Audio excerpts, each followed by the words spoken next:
You know, coming into the 2024 elections, Mzwanele Nyhontso, the president of the Pan-Africanist Congress of Azania, gave me a lot of hope. The way he spoke about land, the way he spoke about title deeds, the way he spoke about how our colonizers came and took everything and how we must unite as black people. I was so disappointed to see the PAC join the Government of National Unity. I did not expect it, especially because the PAC was already with the Progressive Caucus, where they said that the Government of National Unity must include everybody and not speak to individual parties. Yeah. Right now, there's an interview that he made saying that the PAC did not sell out, that the PAC is excited to be part of the Government of National Unity, and people are happy about this Government of National Unity because it has resurrected hope into the black nation. Really? Who is he talking about? Let's talk about that and much more. Welcome to King Said So, Africa's one land, one language, one currency, one army on King Said So. Africans can unite. Your Pan-Africanist podcast. Enjoy. You insist that the ANC must meet with us as these parties. They must not talk to us as individuals. Anyway, ANC called me yesterday and they said after 5 we will share a statement with you before we publish it. And I said, okay, I'll wait till now. That was before parties met here. They did not share that statement. So they must meet with us. We don't have a problem with Government of National Unity, but the Government of National Unity must involve everybody, as the name suggests. Asingobakhabi emtshatweni we-ANC to Peace in Pan-Africanism to all my African brothers and sisters from all around the world. Welcome back to King Said So. I'm your host, Kagiso Hlongwane Zinchifa Sono, and we're back at it again with another one. And this time around, I want to cover the PAC's leader, Mzwanele Nyhontso. I am disappointed in the leadership, man. I'm disappointed because of their Pan-Africanist stance that they had ever since, man. Ever since, they are really a political party that you could rely on when it comes to the spirit of Pan-Africanism. And for them to have taken a U-turn like this, to work with the colonizers that they said were bad, for them to pretend as if that anything can change in South Africa when the constitution is not amended or changed, for them to pretend because they are the ones that have the Department of Rural Development, Land and Rural Development, they think that something is going to change. Nothing is going to change, really. But I want to play a video for you guys where Mzwanele Nyhontso is speaking about title deeds. And this is one of the videos that got me excited when he was in the podcast with King David. And I was like, I wish all South African leaders can reason like this when it comes to land. I'm sure if you guys have been watching my channel for some time, during the elections, I praised him for speaking the way of which he spoke. Listen to this. Land. We're going to stick on land for a while, you and I, naturally, because that's land first and all shall follow. Why is it that this hasn't gained traction in Parliament? Because in the past 30 years of a black-run government that had power to change legislature and everything else, why is it that this hasn't taken off? Let me not beat about the bush. Those who are in power in Parliament, or the majority black party in Parliament, are cowards. Okay. They are invertebrates. They can't take decisions. They are scared of white people. Maybe we should also demand at some point as a country, as a nation, that they must show us these minutes of the meetings they had with NP before every Codesa. Before Codesa meeting. No. Even before Codesa. Even before Codesa. Yeah. You see, those minutes with Kopi Kutias and others. Okay. Because let me tell you something that you know. Last year, EFF tabled a motion in Parliament about the expropriation of land without compensation. Yes. That's not a PAC policy. PAC policy is land repossession. Okay. Land restoration. Pause for a second on the EFF thing. You'll complete it. What is land repossession? It's because we are a dispossessed nation. Now, we want to repossess our land. Let's assume I own land and Yes. I'm Afrikaner or I'm white. And that land must be repossessed by government. How? It must take that land. It must not ask you if you want. Do you want to give me this land? Give me in practice. I wake up in the morning and I'm stretching my, I'm having coffee. It's doable. That's what we fought for. And you walk in and say... Exactly. The government must take the land and redistribute it with equally amongst ourselves. All of us, including them. So you're saying you walk into my yard and say we are here to fetch the land? If that yard, you repossessed it. I have title deeds. If you depossessed, where did you get the title? From the very government. And you are an African. I'm a citizen of this country. Which white man is a legal title deed here? But they do, many of them. It's not legal. That's why I said... The very land we are on today, right now, I bought it from a white man. And you must know that title deed is blood-stained. Even mine. Because I bought it from a white man. You know, when I had a political leader speak like that in South Africa, I was so happy. I was like, wow, this is what we need. Type of leaders that come out and say, listen, those who don't want to take land, you are cowards in parliament. You are not doing the right thing. You are scared of your colonizers and everything. The way he spoke, man, it gave me hope. Because as a Pan-Africanist, I believe that all title deeds, including black and white, must be reviewed to see that, to trace where they come from and how they were obtained. I don't care if you bought land from a white farmer or whatever the case can be. It must be traced so that the rightful owners can get the land that they deserve. And also that land must benefit the surrounding communities. I believe title deeds must be reviewed, especially those that were obtained before 1994 by the white people, because I believe that those title deeds have got blood on them, and most of them were fraudulently purchased and fraudulently transferred to white farmers. For example, Orania.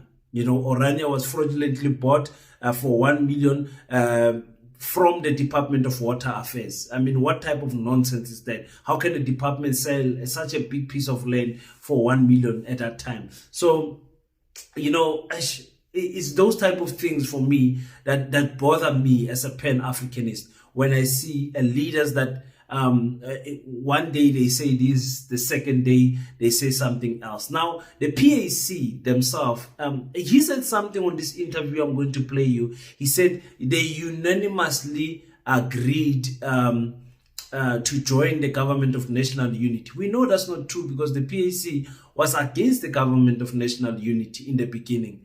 But they changed and they said, no, include all of us. Then they changed and they said, no, come speak directly to us. Bafetu.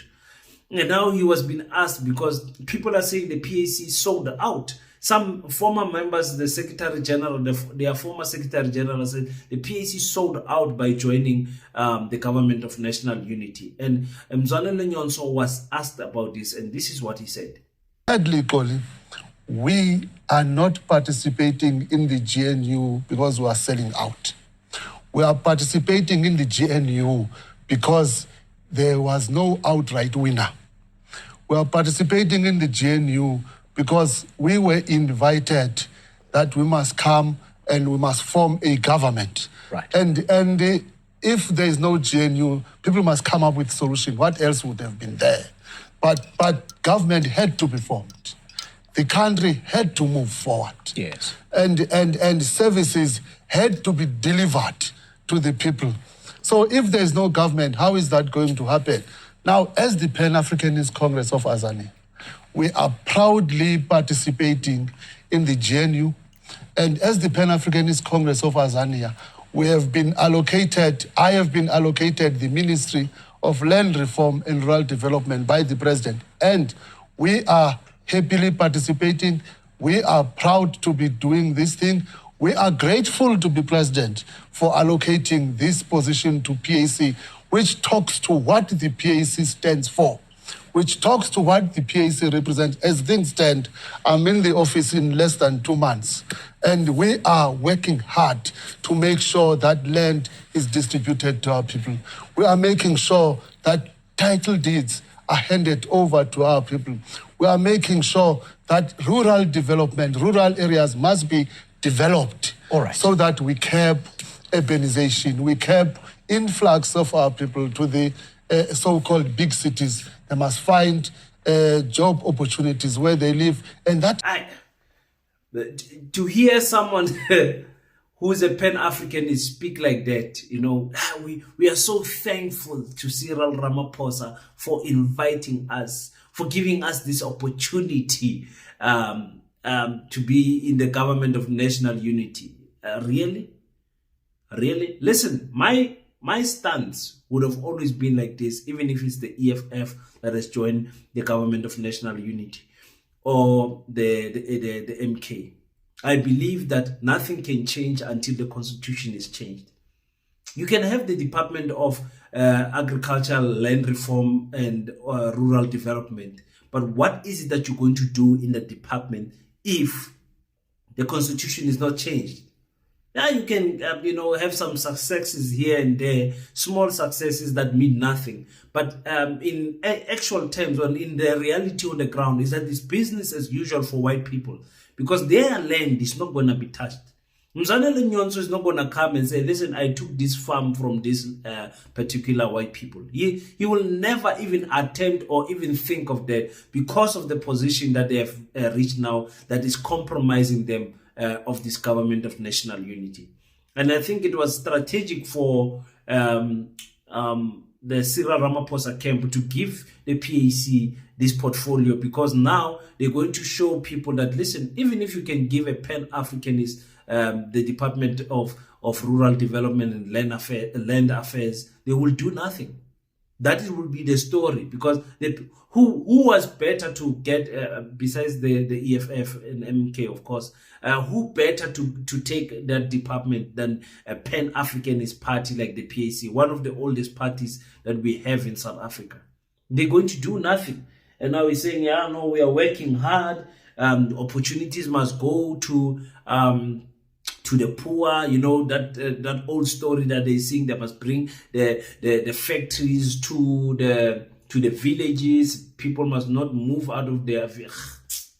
Sick and tired of that nonsense, man. Is there minerals underneath that ground? The people who are stealing our minerals, what are we saying about them?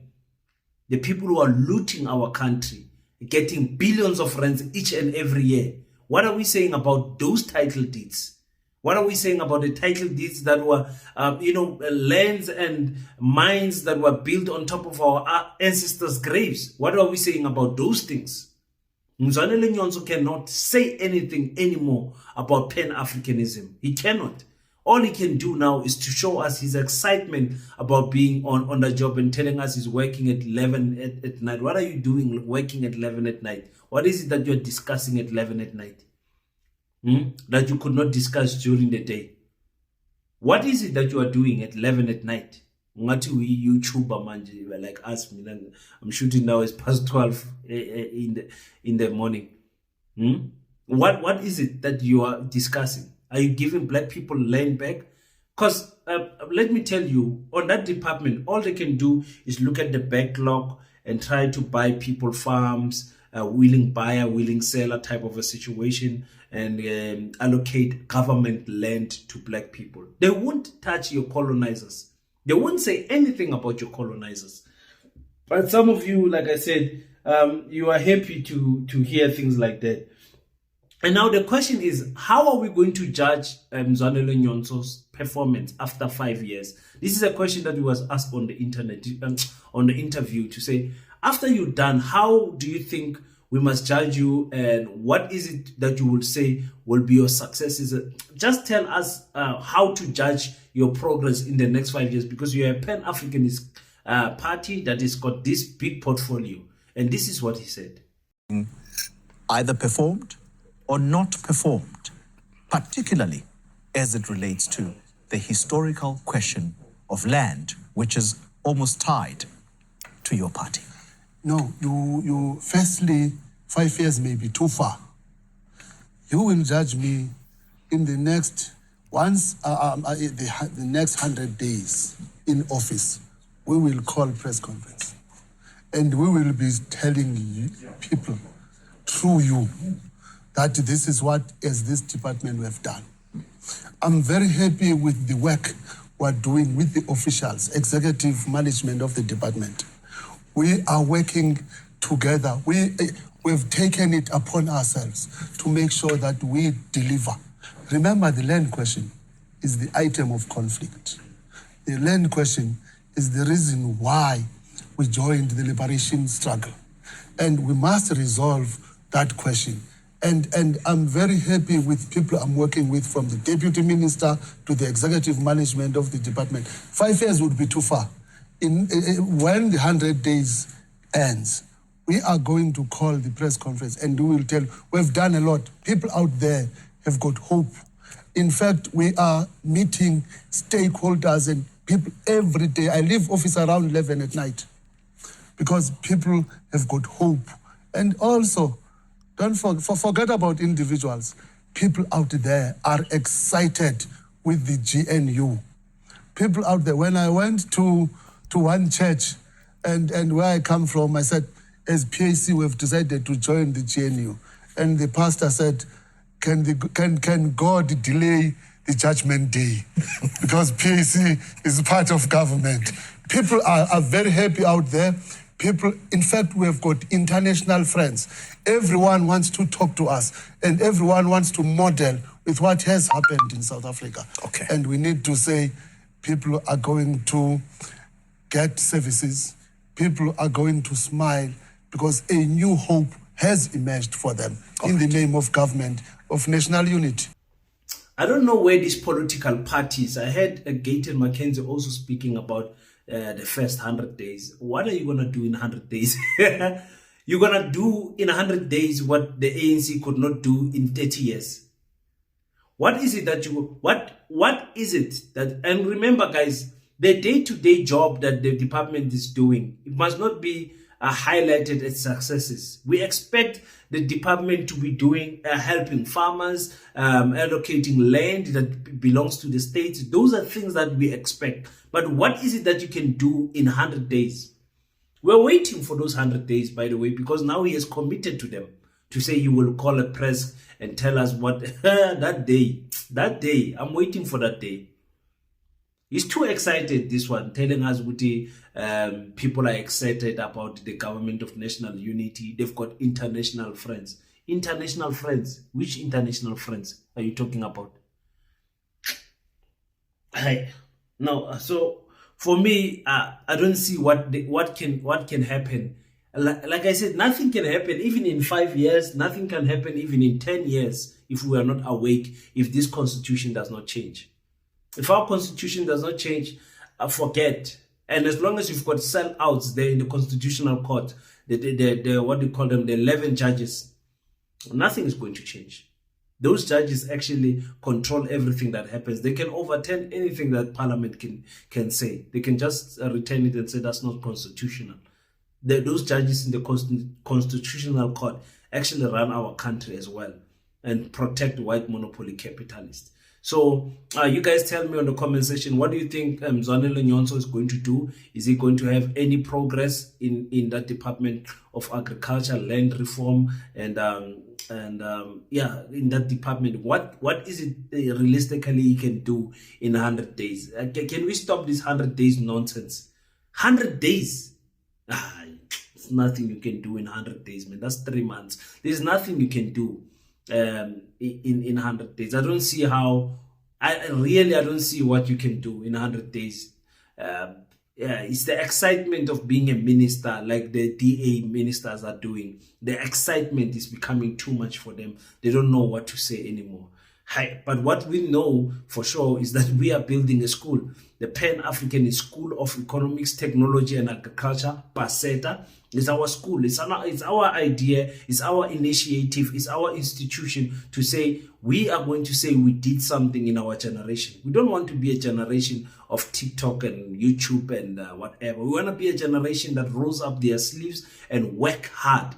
And I think everyone that WhatsApp these numbers for the Peta Community Hub WhatsApp group. You guys are there on the WhatsApp group. I'm sure today we will be starting to communicate on that WhatsApp group. People are coming with their expertise. We've got architects, we've got engineers, we've got people in different fields that are saying, King, this is my skill. I might not even have money, even that 50 rand that you are talking about, but I have a skill to borrow to Peta. I'm willing to put a helping hand in it. So that is what we are having there. WhatsApp that number. Just say, King, add me to the WhatsApp group. Just say, hi, King, my name is so. Add me to the WhatsApp group. I will add you to the WhatsApp group of Peta, where we will then distribute you guys to different departments where where your expertise can come alive for Peta. We really appreciate everyone for that. And again, I think next week I should be announcing Peta Namibia, because there's a team also that side that is working very hard underground. I will be announcing them next week, hopefully, if everything comes right. But be ready for Uganda. Be ready for Zimbabwe also. There's interest from those countries also that are saying, listen, King, bring that idea of Peta here, because we as black people, we are tired of complaining. We are tired of the the quality of the educational level that our children are getting. Tina Spalel, we have failed. So at least let's not allow the coming generation to go into the same trap, because if business becomes as usual, nothing will change in the future for us as Africans. So make sure you send your 50 rand to Peta, the business account. There's your PayPal account for those who are overseas who want to use PayPal, and make sure that you make your contribution to this black movement. We can't do it we don't have international funders giving us money and buying us out of our black consciousness mindset. We don't have big monies. I believe these small contributions can get us where we want to get. Until we meet next time, don't forget to pray. But after you pray, stand up, African child. Do your best so that God can do the rest. Peace in Pan-Africanism. I salute you.